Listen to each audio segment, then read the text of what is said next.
Hello दोस्तों, welcome to my YouTube channel. तो आज के इस वीडियो में दोस्तों अपन बात करेंगे कि कैसे चुने जाते हैं अगले दलाई लामा। जी हाँ दोस्तों, क्योंकि अभी ये 6 जुलाई को दलाई लामा जो है 90 साल के हो जाएंगे और दलाई लामा अपने 90 जन्मदिन के अवसर पर अगले यानी 15वें दलाई लामा के नाम की घोषणा कर सकते हैं, ऐसा अनुमान लगाया जा रहा है। क्योंकि अभी हाल फिलहाल में उन्होंने मार्च 2025 में एक बुक लिखी थी और इस बुक का नाम दोस्तों इंपॉर्टेंट होता है क्योंकि यहाँ से करंट से क्वेश्चन बन सकते हैं। और उस बुक का नाम था दोस्तों वॉइस ऑफ वॉइसलेस। ठीक है, इसी बुक में उन्होंने ये संकेत दिया था कि 90 जन्मदिन के आसपास वो अपने अगला उत्तराधिकारी के बारे में कुछ संकेत दे सकते हैं। जी दोस्तों, क्योंकि दलाई लामा के उत्तराधिकारी का जो चुनाव होता है दोस्तों, वो तिब्बती बौद्ध धर्म को मानने वाले के लिए जितना महत्वपूर्ण है दोस्तों, उतना ही महत्वपूर्ण दोस्तों रणनीतिक कारणों से जो चीन के लिए भी हो जाता है और उतना ही महत्वपूर्ण दोस्तों भारत और अमेरिका के लिए भी हो जाता है।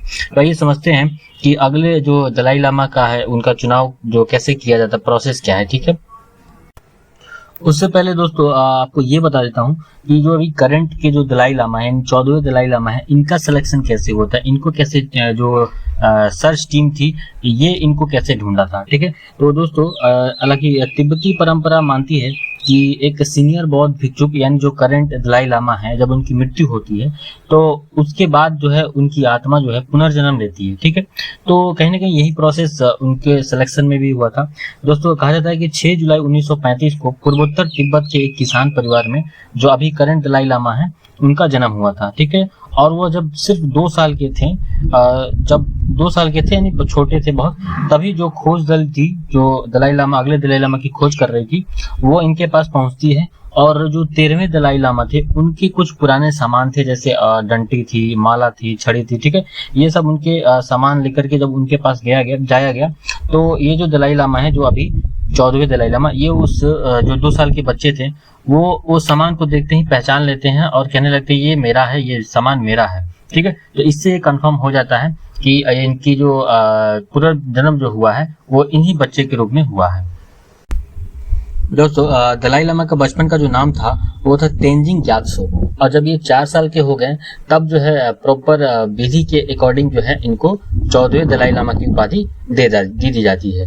ठीक है, और अभी इनके बारे में अगर बात करें तो जब चीन ने जो तिब्बत पे जब कब्जाया था 1959 में, ठीक है, तब उस समय जो ये दलाई लामा है वहां से जो है असफल विद्रोह से भागने के बाद जो है दलाई लामा जो है कहाँ पहुंचते हैं, भारत जो है आकर के पहुंचते हैं। और भारत में कहाँ पहुंचते हैं, हिमाचल प्रदेश के धर्मशाला को अपना घर बनाया।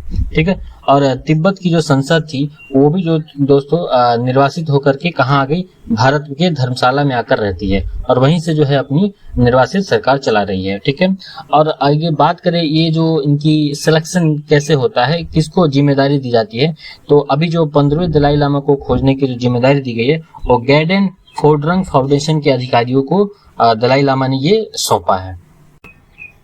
दोस्तों अब तक जो भी दलाई लामा के सिलेक्शन का जो प्रोसेस है वो हर बार अलग अलग तरीके ही होते हैं। ठीक है, वो अलग अलग तरीके से चुना गया है। कई बार तो दोस्तों दलाई लामा के चुनने का तरीका, कई बार नाम निकाल लिया जाता था। ठीक है, और एक बार जो 8वें दलाई लामा है उनको जो ऐसे पहचाना गया, जब वो छोटे थे, नहीं बहुत छोटे थे, तो उस समय वो कमल जो ध्यान मुद्रा होती है उसमें बैठने का प्रयत्न कर रहे थे, तो वो उस समय उनको पहचाना गया कि ये 8वें दलाई लामा है। ठीक है, और कई बार तो एक सोने की कलश से नाम भी निकाला जाता है दलाई लामा का। ठीक है, और ये जो सोने का कलश है अभी ये फिलहाल जो है चीन के पास बीजिंग में रखा हुआ है, ये चीन के पास है। और इसी कलश के द्वारा चीन क्या कहता है दोस्तों कि अगले दलाई लामा जो होंगे वो चीन से ही होंगे, क्योंकि वो इस कलश से ही वो नाम निकाला जाएगा और उस पे क्या होगा, चीन का प्रॉपर कंट्रोल होगा। ठीक है, जबकि 14वें दलाई लामा जो है वो स्पष्ट शब्दों में जो है अपने बुक में भी और कई बार जो ऐसे भी वो बोल चुके हैं कि हमारा जो अगला उत्तराधिकारी होगा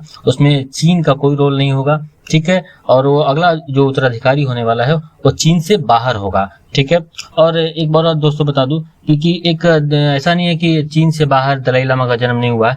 एक दलाई लामा है उनका जन्म चीन से भारत यानी भारत में हुआ है। भारत के अरुणाचल प्रदेश का जो त्वांग डिस्ट्रिक्ट है वहां पे दलाई लामा का जन्म हुआ है। ठीक है, और ये जो दलाई लामा है ये स्पष्ट बोल चुके हैं, अपने बुक में भी बोल चुके हैं कि जो मेरा अगला उत्तराधिकारी होगा यानी मेरा जो अगला जन्म होगा क्या हो सकता है, एक लड़की के रूप में भी हो सकता है या एक कीट के रूप में भी हो सकता है या मेरी उन जो आत्मा है किसी वयस्क में भी ट्रांसफर हो सकती है। ठीक है, तो ये था दोस्तों आज का video. I hope you enjoy this video. तो please subscribe my YouTube channel. Thanks for watching. जय हिंद, जय भारत।